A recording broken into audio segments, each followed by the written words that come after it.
मुंबईला जन्माला येऊन आता म्हातारे व्हायला लागले तरी विकास करू शकले नाही, ते काय विकास करणार आहेत? जो काही विकास बघा, एक गोष्ट तर मान्य करावी लागेल, मुंबईच्या विकासामध्ये पहिलं नाव कोणाचं घेतलं जात असेल तर ते नितीन गडकरींचं घेतलं जातं, ज्यांनी 55 उड्डाणपूल तयार केले, वरई बांद्रा सीलिंग तयार केली, आणि त्यानंतर मुंबईचा 360 डिग्री विकास हा मोदीजींच्या नेतृत्वाखाली मी आणि एकनाथ शिंदेंनी केला. पण आता देवेंद्र फडणवीसांनी त्याच्या पुढे जाऊन थेट शिवसेना प्रमुख दिवंगत बाळासाहेब ठाकरेंचा जन्मस्थळाचा उल्लेख करत ठाकरेंना डिवचलंय.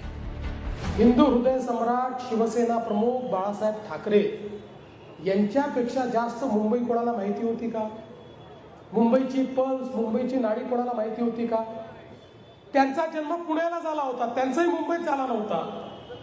आणि मुंबईमध्ये जन्मलेले जे स्वतःला सांगतात आम्ही मुंबईत जन्मलो त्यामुळे आम्हाला मुंबई माहिती आहे, आता जन्मून तुम्ही जवान झाले, म्हातारे व्हायला निघाले, तरी मुंबईमध्ये तुम्ही काय केलंय दाखवा ना.